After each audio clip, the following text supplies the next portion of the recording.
Chapter 471. Poppy. Dominic extended his hand to greet the royal guard, who returned it with a smile. But what Dominic noticed faster than the guards opening the carriage doors was the smell of magic. They had not driven here from Witheaton.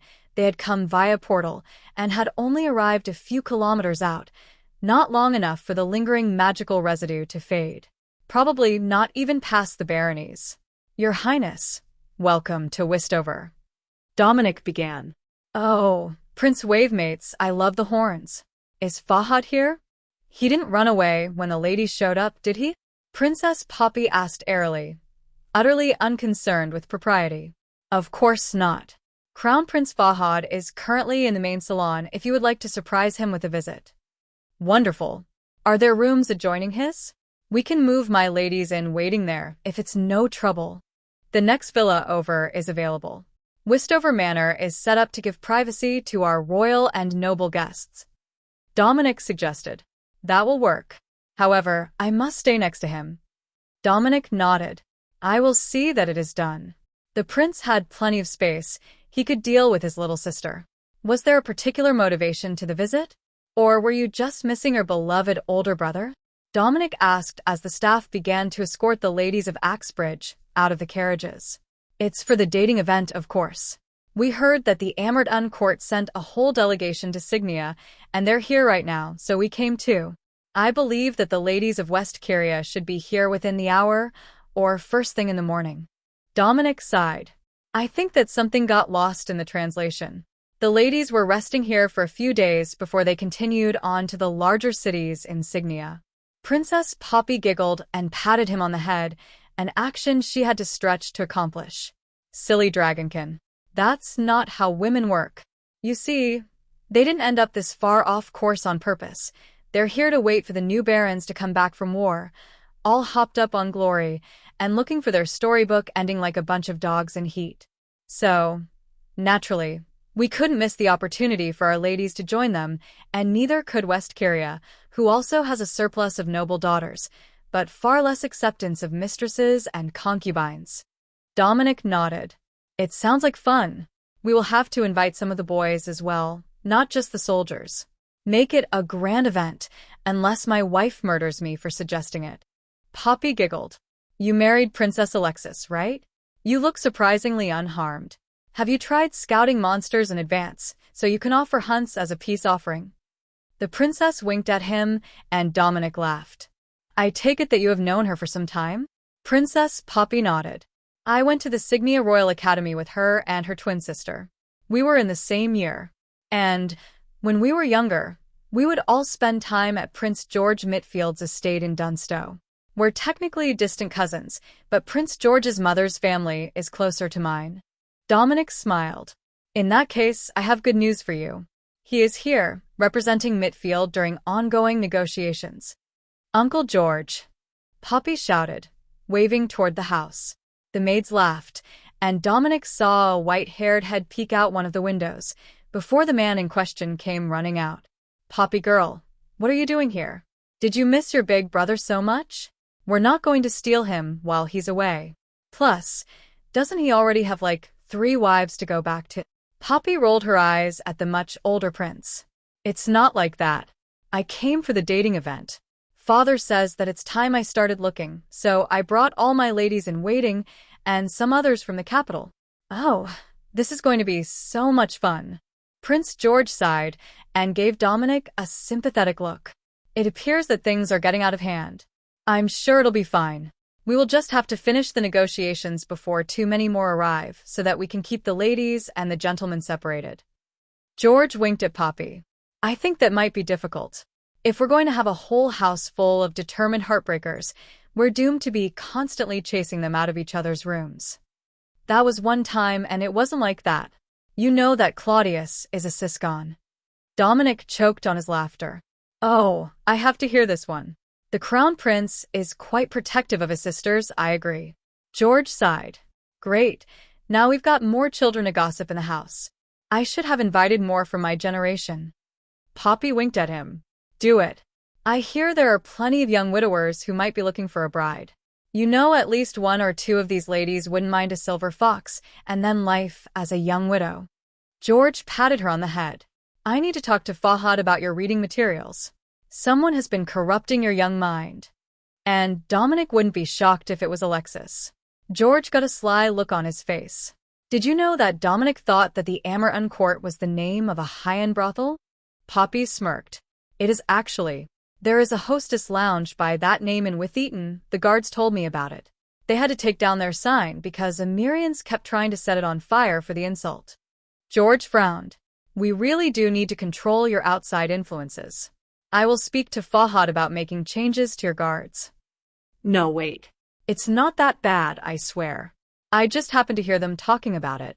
Dominic smiled at their interaction, then turned to address the others. Ladies of Axbridge, welcome to Westover Manor. I am Duke Dominic Wavemates, and I will be your host for the duration of your stay.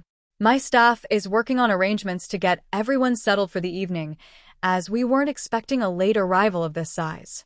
Please bear with us, and follow me inside, where we have tea ready. Tea solved everything.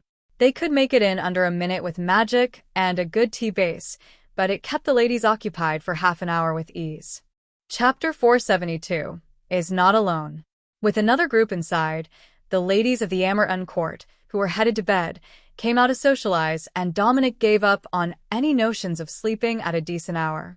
Perhaps he could find Amy and go hide in the forge?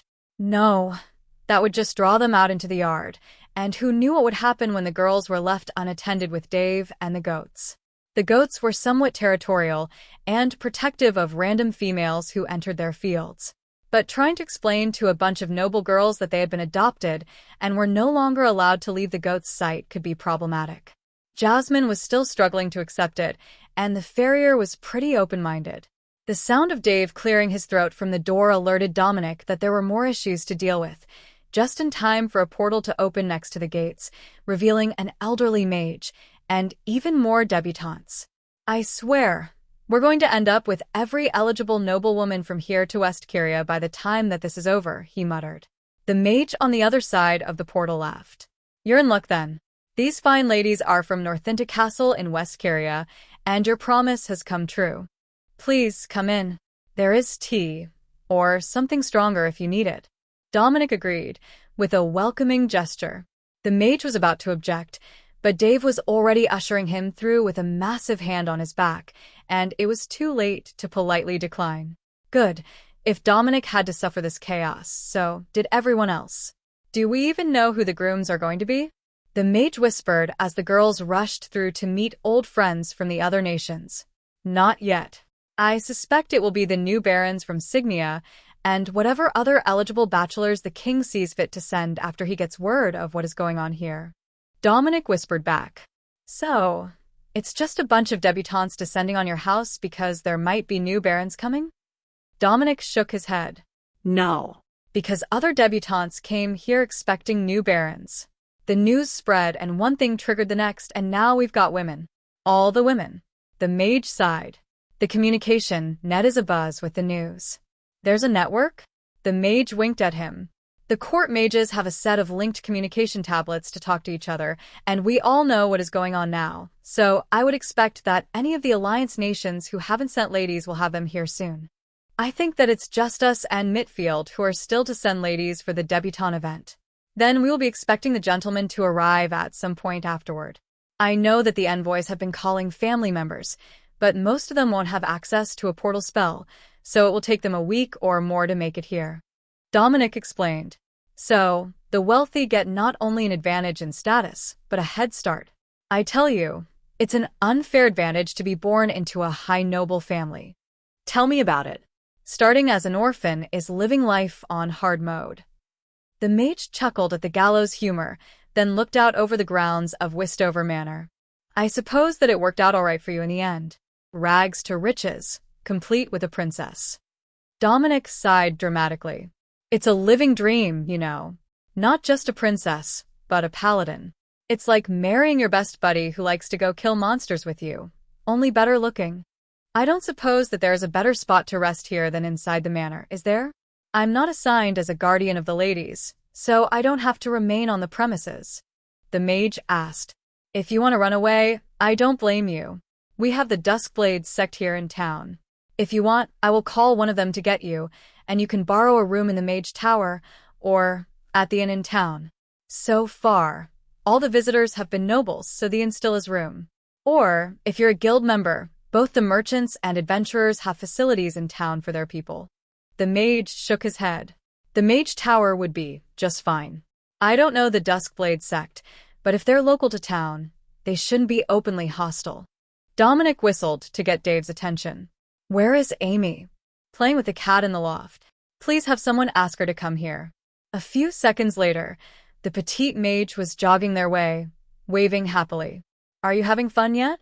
There are women everywhere, a man's dream, right?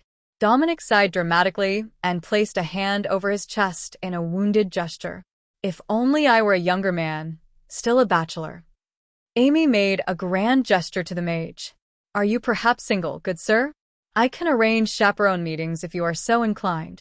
The old man roared with laughter, slapping his thigh and causing many of the nearby women to turn and see what had set him off. I had not expected such humor from the Duskblade sect.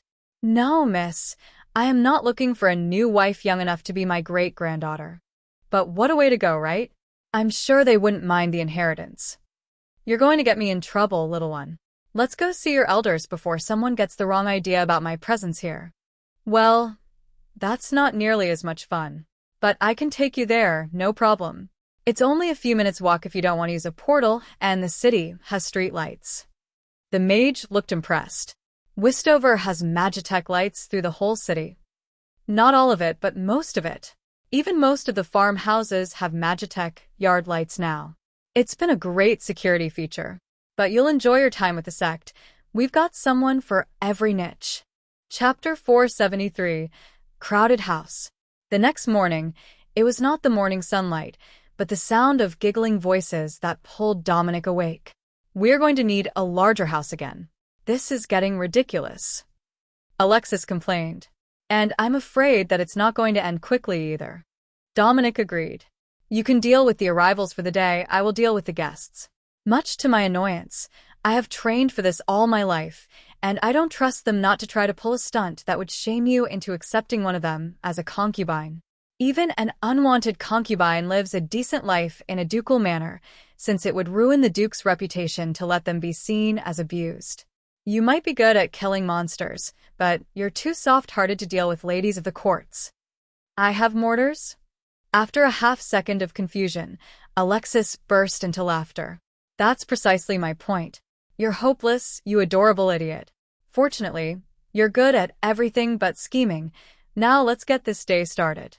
For Dominic, that meant a quick bite to eat as he listened to Julio panicking about the sudden influx of supplies needed and the radio messages about incoming airships. Most of the noblemen weren't coming by portal. They were in airships from the major cities, or coming by truck. But one of the messages had Dominic's immediate attention. With a change in the military situation, the Natural Sons Regiment has been redeployed to the capital, with discharge from active service, pending review. If Dominic was right, those were going to be many of his new barons, and with the change in the dating situation, they would also likely be a large portion of his bachelors from the Signia delegation. Surely, they wouldn't expect 1,000 men to find brides at the dating event. However, it would not be out of the question for at least the officers to be sent. Which reminded him of another issue. How are we even vetting who shows up for this? Like, are we just taking in any nobleman who comes to the gates? Or are there supposed to be invitation cards sent out? How does that work when we weren't the ones who organized it? He asked, hoping that Julio's experience with the Merchants Guild would give him the answer. They will arrive with a referral from either their parents or the king. Going by standard protocol, the ladies will come from many nations, and the men will be the locals.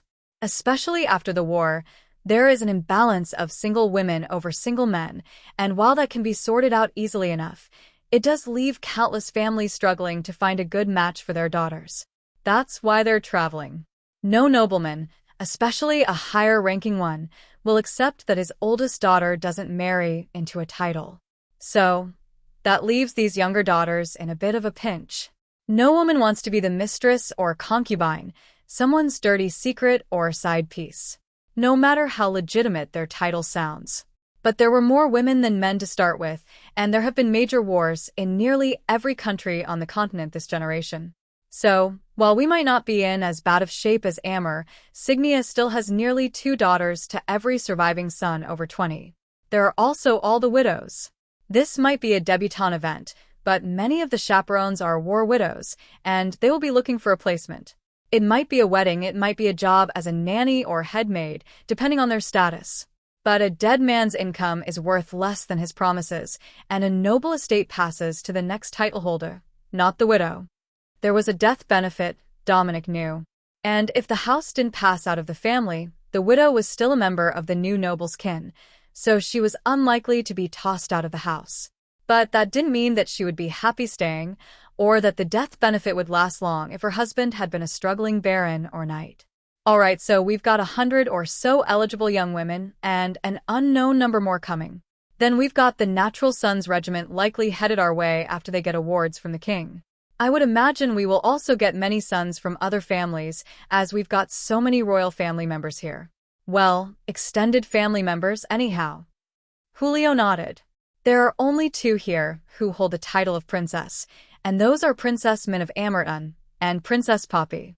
If Princess Min wanted to start her own harem, she would have to marry out of the extended royal family entirely instead of bringing a husband in, and her father would have her head on a pike at the castle gates for even suggesting that she end his lineage like that.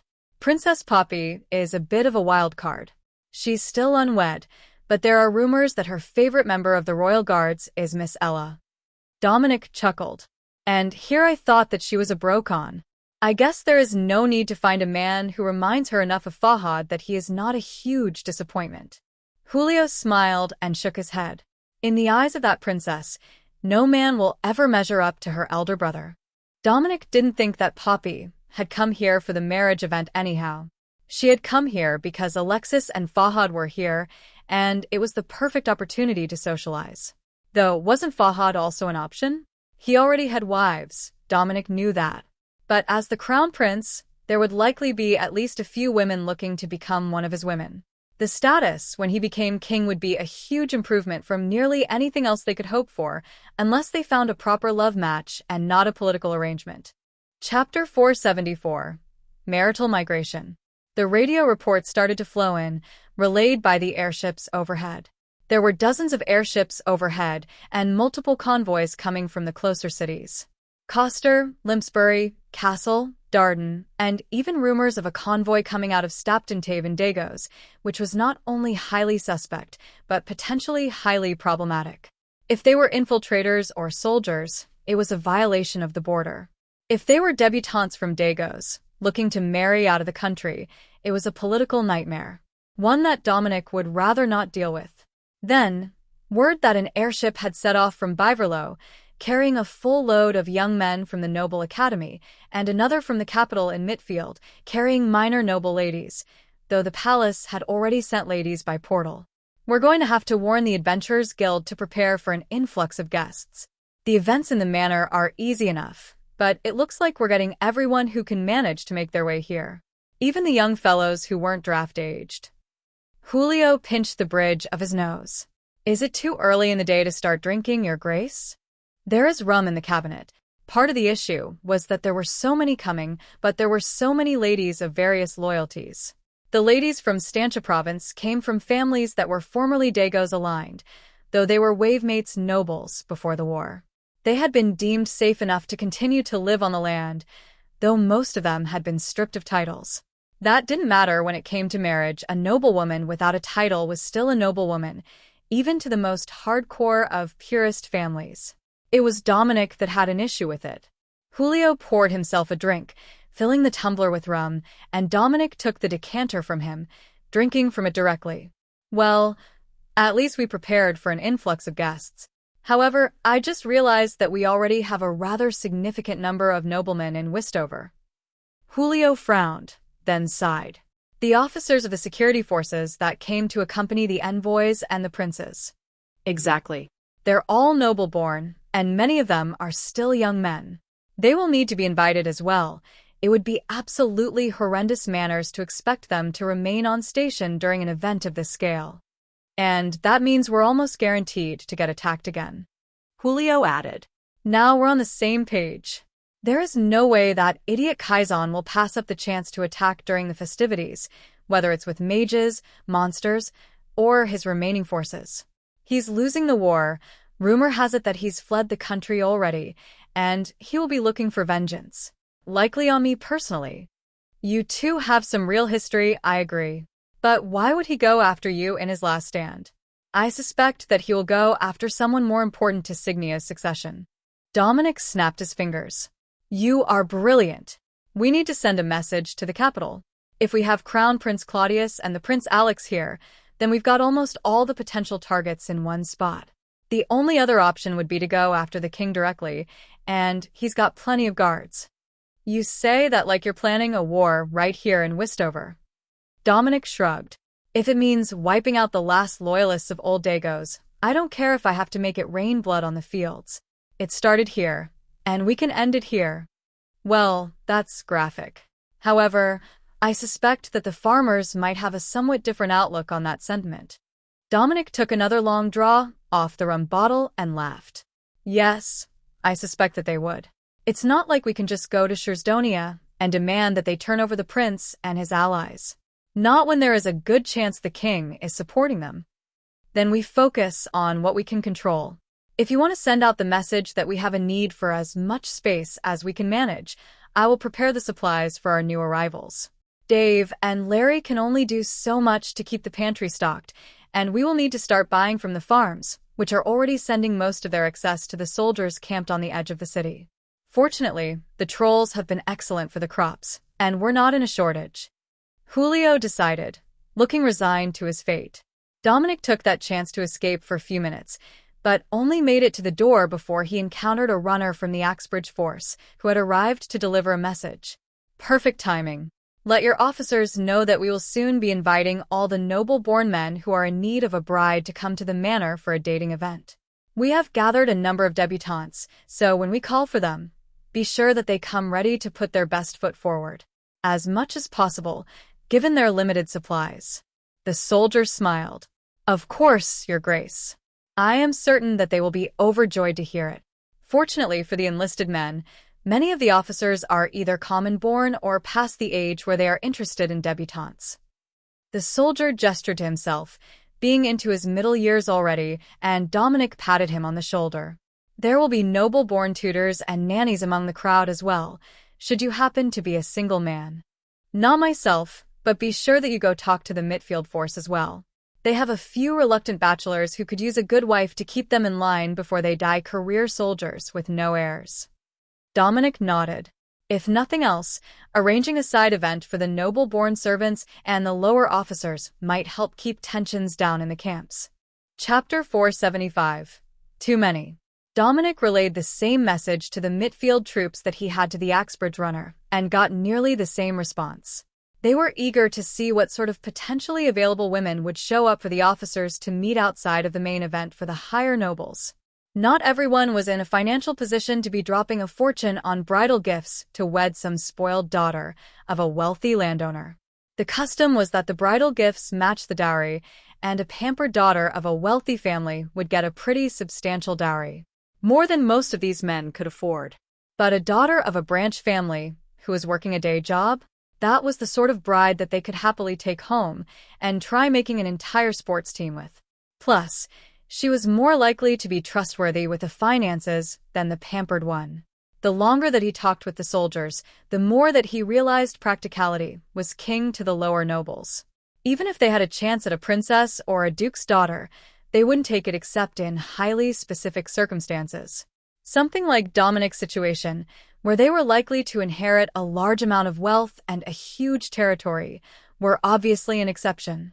But they also wouldn't want to marry into the royal family if they could get a small property of their own, only if they were looking at a large financial reward, but no title or lands.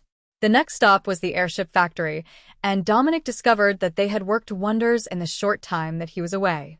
The essential structure of the flight envelope was beginning to take shape already, with sections being assembled on the ground and lifted upright with the crane. That let them assemble half of the cross members at ground level, instead of doing the attachments after the structure was in the air.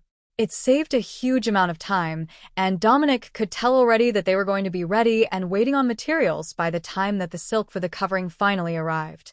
Lord Dominic, I hear that there are fun times ahead for the manor house. Gully greeted him. Indeed. We've got what feels like half the noble bachelors of the Eastern continent headed for us already, and I'm reasonably certain that the other half is just waiting for permission. Well, we're on our way to keeping the schedule. I have talked to the merchants, and they will drop our order here as soon as it arrives, so there are no delays. In that case, I will leave you to your work. I need to go talk to the adventurers about housing some people and parties in their space. The airship team laughed as Dominic left to make arrangements for even more guests, but quickly returned to their tasks. They were lying low, trying not to get noticed or have people spread their description all over the continent. At least, not so soon after they had arrived. Once they had been here a while, fewer people would question their origins, and more people would be unclear just how long they had worked at the airship factory. If the person who was asked about it had arrived after they had, the answer would be, longer than I've lived in town, and that was perfect, as they were hoping to create an overlap to dissuade awkward questions. Lord Dominic, come on into the office. We were just pouring a drink. Dave, do you want tea? Guild Masterstone called as the group approached the Adventurers Guild building. Leaf soup is good. Dave agreed.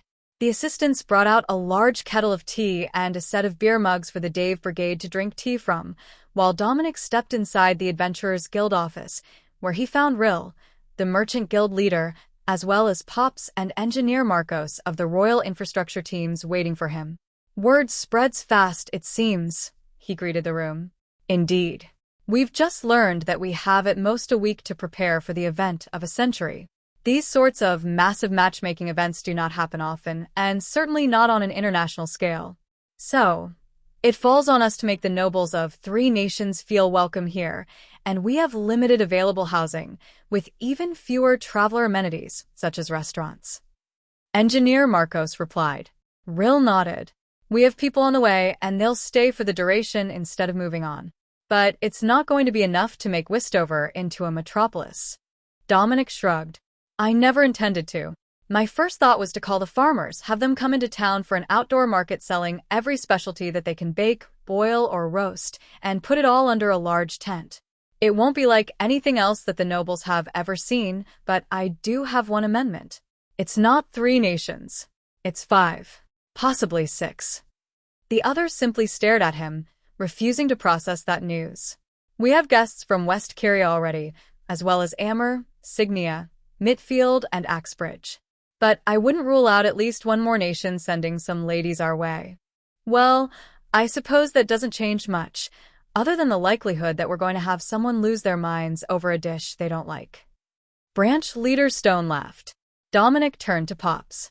What are the odds that we can get a sufficient amount of entertainment and food set up before they arrive?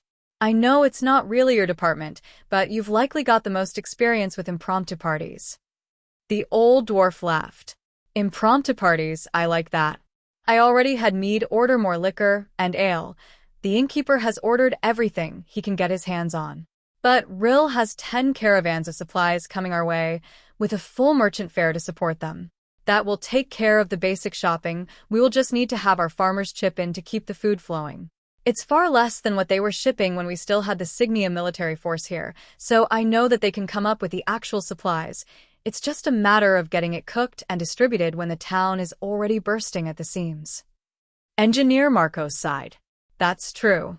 We've been building houses, apartment blocks, storefronts with housing, warehouses, anything and everything. But the moment that we finish and sign off, someone is standing next to us with an allocation order signed off by Castellan Julio and a load of furniture to move in. Chapter 476, Foreseen Issues. If we rely on the younger daughters. No, if we rely on the younger sons, while the younger daughters serve the food, I think that we can turn the tent into a massive restaurant with combined seating. A restaurant the size of a market square. It would be unconventional, but I think that it would be a lot of fun for the visitors, and it lets the townsfolk get in on the event. Dominic offered. How so? Engineer Marcos asked. Pops and Stone laughed, while Rill just patted him on the shoulder. You pure soul, never change. We've got an abundance of unwed young ladies among the commoners as well. Letting them come in from the farm in their holiday best to serve up their finest dishes is about the best chance they'll ever have to show off for the young men in town. They might not be the target of the noblemen, at least not as wives, but the farm girls haven't gotten much of a chance to spend time with the young men, unless they live near each other. We haven't had much for holiday celebrations yet, given how little time we've been here. This is going to cause issues come next spring. Pops noted. Dominic nodded. Indeed. Everyone is going to be short-handed with their new brides getting heavy with child right about the time they're needed for planting season. The dwarves smiled. That was precisely what they had thought as well. Merchant Rill didn't see the issue. I'm sure that it won't be that bad. Most couples try for years before they have their first, so even with a few down, the farms should run smoothly. Dominic considered mentioning the amount of nature magic floating around Westover and the side effects that it could have on fertility, but decided that he would just let everyone find out why most cities didn't let trolls saturate the area with fertile growth magic. So, the plan is to have me build a large dining hall in the market square, but keep the market stalls around the outside, while my men build as much housing as possible? Marcos asked. That's about the gist of it. Once word gets around about what is happening, the townsfolk should do most of the preparations on their own. It's in their best interest to fleece these nobles for all they're worth. I mean, ethically promote their business to encourage foreign investment. Rill smirked at Dominic's phrasing. Don't forget that you are one of the nobles now. But we get your point. It's the best chance that we're going to have to make a name for Westover, and we didn't get to choose the timing. But Westover is resilient and adaptable. Everyone came here of their own free will. So, we don't have generations of inherited laziness to overcome. That's more reassuring than I think you intended it to be. You're right, we don't have any real slackers here. If they were slackers, they wouldn't have made it here in the first place. Dominic agreed. Is there anything else that we are forgetting? He added. For a moment, everyone was silent, then Pops nodded. We've forgotten all about the extra security patrols you're going to need around town once 1,000 horny soldiers roll in looking for the promise of good noble wives. And the space to store them when they inevitably end up on the wrong end of the sheriff. Nate doesn't play around, even if he does let the drunkards out in the morning after they sleep off a bar fight. Stone added. So, we should brief the city guard on the situation as well. And probably do something to separate the bachelors from the debutantes and their staff here in the city. The ones staying in the manor, we can sort out easily enough. The ones who will be getting rooms elsewhere might be an issue if we don't want any scandals or armed and irate noble fathers showing up here. Dominic suggested. That's pretty much inevitable at this point. But we have some empty buildings across from each other. We can assign rooms only male and female by building. That's a start at the very least. Marcos offered. Plus, it will give everyone plenty of juicy gossip when someone is doing a walk of shame, and our guards will be able to tell if someone is prowling where they should not be. Dominic realized. Dave was all about the gossip. Even putting a few mountain trolls on patrol in the city after dark would give a great sense of security, as so few would be able to fight one off, and Dave would happily rescue anyone who shouted for help. It's something nobody ever thinks of, but if we're going to have a lot of people wandering the streets, we should likely add a public privy. A construction toilet? Marcos added. Oh, that is a good point. Actually, we should have a permanent one in town. Not just for the special events, but so that urgent needs don't require a conversation with an annoyed shopkeeper or a trip to a dark alley. Rill cheerfully agreed. I hope someone is taking notes. Pop sighed. Stone nodded. I've got it all. Keeping minutes of Adventurers Guild meetings is much more chaotic than this. At least you're only speaking one at a time. That is much better than usual, I agree. Plus, we don't have to talk over the forge or pretend that we're paying attention to someone at the front counter. Pops agreed. You only pretend to pay attention? I hired a front counter girl specifically, so I don't have to pay attention. I even removed the top 2 buttons from her uniform so that the customers would be too busy watching her to bother me. Pops proudly insisted. And how did Mead take that suggestion? She cut the buttons off for me. She doesn't like working the counter either. Dominic shook his head in dismay. There were many tactics to business that he had yet to master, it seemed. Chapter 477. Work them hard. Now that the list was basically complete, everyone broke off to go take care of their portion of the list, and Dominic headed for the sheriff's office so that he could inform Nate of their changes in person and warn him about the temporary residence of the new developments. However, when he reached the sheriff's office, there was a tumbler full of ice on the desk, and Sheriff Nate was drinking rum straight from the bottle. "Oh, I see that you already heard. That saves me some time. Did you have any questions? Or should I proudly announce what you already knew, and then tell you that I will have Dave help keep watch on the dorms?" Dominic asked. "That second half. At least I'll have a Dave or two to help with the security. The town guards are going to have their hands full. With all the drunks, they won't be in much of a position to be watching the ladies' dorms all night. The trolls should be a good choice. They're scary enough that nobody will pick a fight with them, and none of the debutantes will assume they're lurking with intentions to sneak into a bedroom." Outside the office, Dave laughed. "Plenty of ladies love the trolls. Dave gets more handsome as it gets harder to see." Nate laughed. "Oh, wouldn't that make a scandal? Some debutante gets caught doing the walk of shame from Dave's barracks."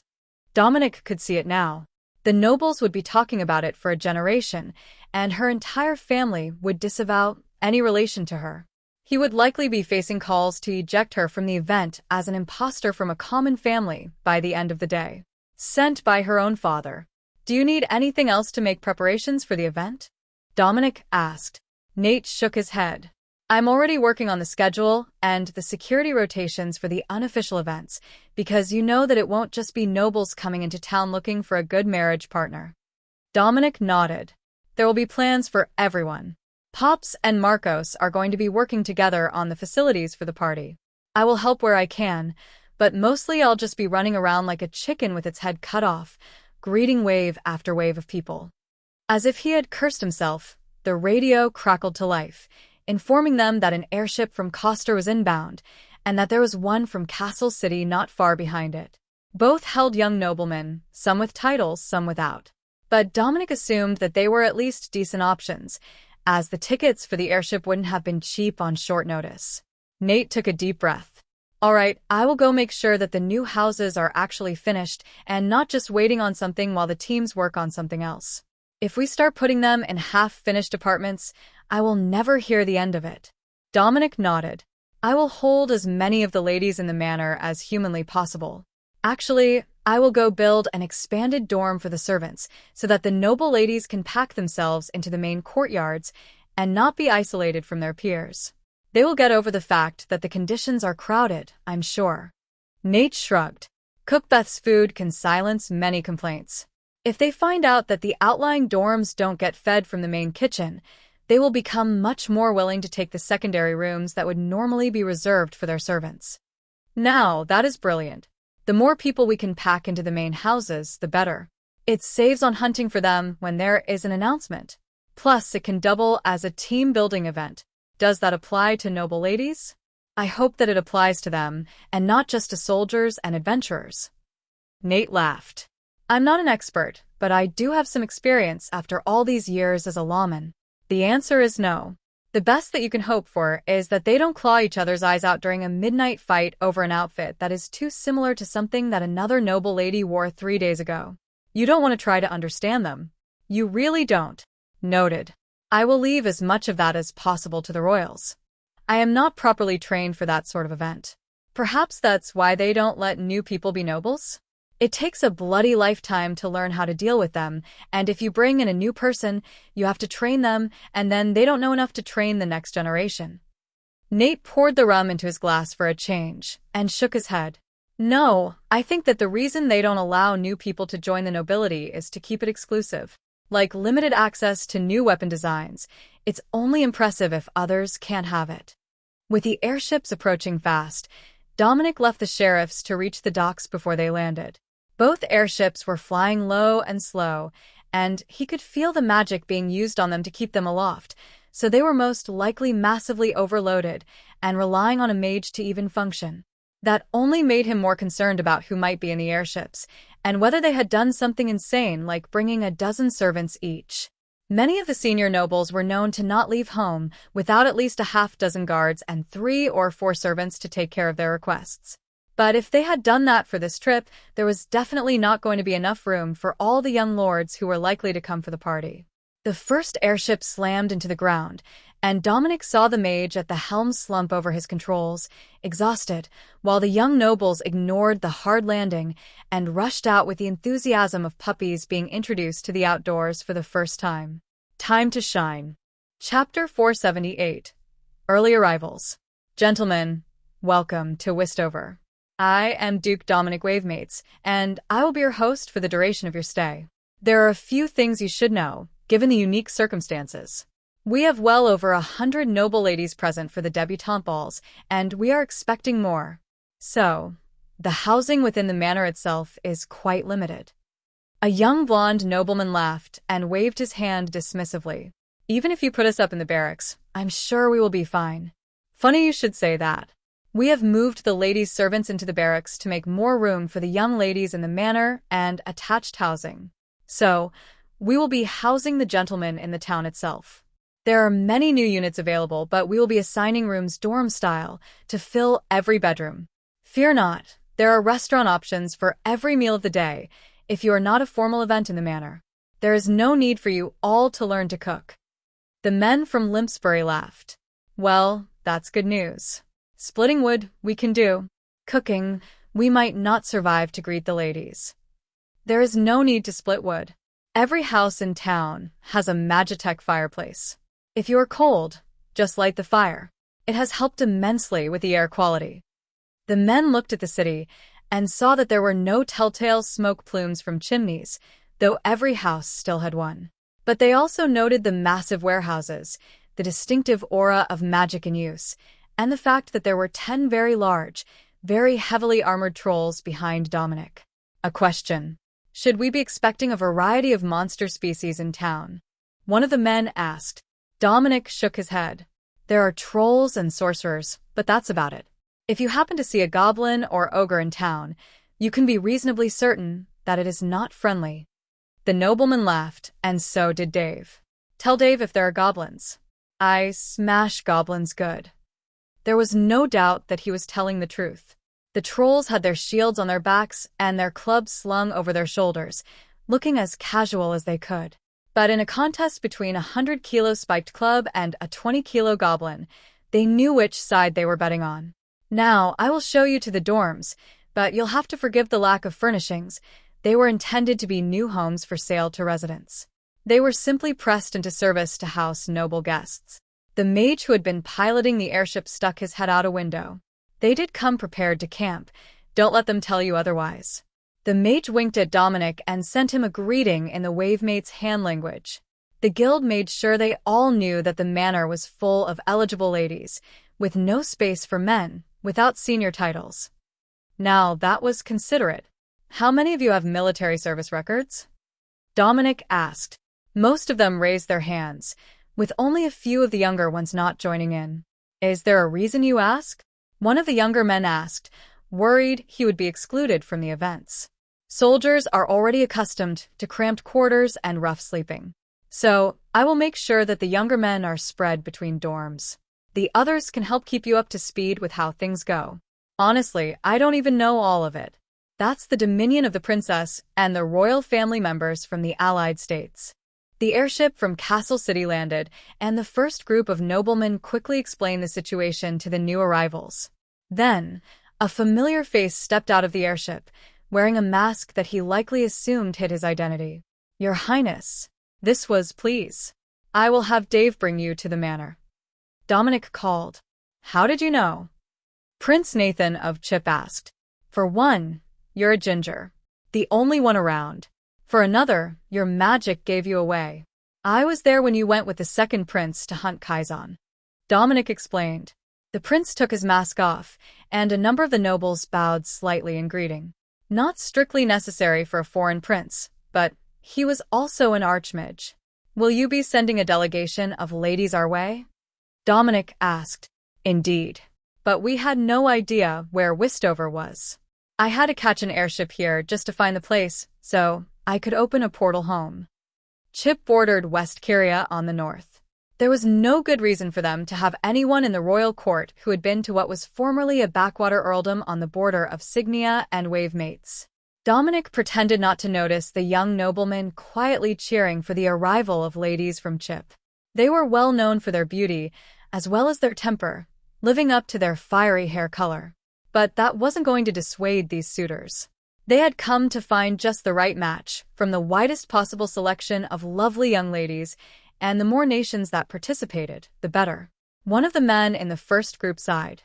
To think I almost missed the cut. If I hadn't managed to get commendations from the king for the assault on Midgex, I wouldn't have a title of my own to stand behind. One of the other men clapped him on the shoulder. Don't get too down on yourself. Your father has how many shops? That's enough money to impress at least one of the ladies with that face. Maybe two if the lights are dim. You're right. And I don't need to pad my codpiece. Perhaps I won't do as poorly as I had feared. Get it out of your system now, lads. You've got until dark to get settled in, showered up and ready for the first round of garden parties. The official event doesn't start for a few more days, but you've arrived more promptly than expected, before the last of the ladies. Dominic warned them. We appreciate you giving us the chance for a head start, Your Grace. Chapter 479. Constant Flow. The next group of airships landed while Dominic and the others were still getting the first group settled into rooms, and explaining that full occupancy meant a man in every bedroom, not one in every apartment. It shouldn't have been shocking that the nobles were more than a little entitled, especially the sons of higher titled nobles, but Dominic wasn't willing to budge on the space, unless they wanted to move into a spare room with one of the locals. A few had actually done just that. Instead of rooming with another nobleman, they had rented a room from one of the common families in town for the duration of the dating event, and hoped that it would work out for the best. The idea was that if they did find a potential match, they could bring her to the house where they were staying for a chaperone dinner and get a better idea of what she was like away from the pressure of a noble dinner. They were not particularly wealthy themselves, but they had a title to offer. So, the setup seemed to be nearly perfect. The next batch were a bit different. They had come from the southeastern region of Signia, and they were mostly students at one of the academies. They had the lineage and the backing, but they were so much younger that Dominic wasn't entirely sure that they were ready to be here looking for a wife. Wasn't it customary for a man to have a career going before he married? Or was that only for common men? If you're ready, the guards will show you to the empty rooms. 1 man per room, not per unit. Westover is already crowded, and we simply don't have the space to keep all the young noblemen in luxury. However, the houses have all the basic magitech that you would have at home. Showers with hot water, magitech fireplaces to keep them warm, and relatively comfortable oversized cot mattresses. I believe the Merchants Guild told everyone to be prepared for a camping trip, but you've arrived early enough that isn't necessary. Dominic repeated the line as each group of noblemen came to greet him, then watched for signs of trouble as they were led away by the town guards. Though they were disappointed that their early arrival didn't get them a spot in the manor, everyone seemed to accept that they were filling the manor with senior royals and the ladies of the debutante ball. They were the stars of the show, after all. It was their introduction to society as an adult lady, while the men had mostly been working for a few years or serving in the military, so they already had experience in these sorts of social situations. First it was airships. But the next morning brought the first of the truck convoys, the ones which had come either from Stasia province and had driven hard, or the ones which had come from western Signia, picking up young noblemen along the way. There was no way that this party could be considered any sort of regular coming-of-age event, and the thought of calling it a debutante ball was laughable when they now had 100 young men camped at the edge of the city, with an influx of untitled branch families' daughters rumored to be on the way. They wouldn't be considered suitable to attend the main event, given that they had no lineage to inherit, no alliances to leverage. But they could proudly say that at one point their family had noble blood, and they could marry a man in a similar situation, or even a younger son of a baron, without shame. As with everything else that Westover did, the party had gone far beyond its intended parameters, but Dominic thought that this might be a good opportunity as well. Some of these young couples would need a place to live. One with good fields, easily accessible amenities, and a welcoming community. Wistover checked all those boxes, and without titles to inherit, there was no reason that the Branch family members who had tagged along as servants to see if they could change their fate couldn't join them.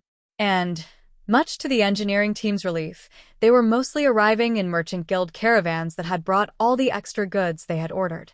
The silk was in for the airship and the compounds for the synthetic rubber to make it gas-tight. They could finally make progress on the prototype cargo airship again. Dominic returned to the manor just after lunch, as there were no more airships coming in the next few hours, and the caravans would come straight to the manor to get directions if they needed them. There were no more tasks for him to use to escape the pomp and ceremony of the main house. There are more than I remember. Julio sighed as Dominic walked into his study to grab a drink before he changed clothes. I smell magic, so they've likely arrived by portal directly to the courtyards being used by their politicians.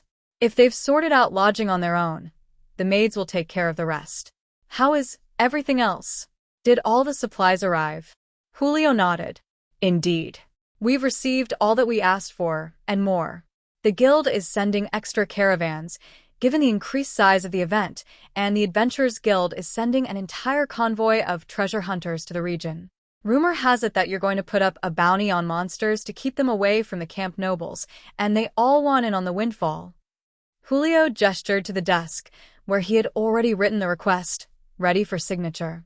You are a lifesaver. Once this is signed, I will go join the party. Is the princess in the main garden? Julio shook his head. The princess has stepped out for a moment. Something about ensuring that the guards aren't slacking on their rotations due to the distractions. Dave was on guard today. The only ones patrolling the manor were the trolls and the veiled maids, as everyone else had been moved to the city to keep order. Which meant that Dominic wasn't the only one hiding from the chaos. Chapter 480. Garden Party Witches?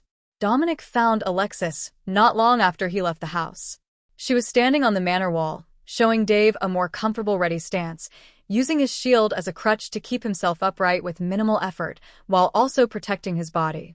It looked effective from what Dominic could tell, but with a princess in a party gown, the scene was odd enough that it had attracted quite a bit of attention.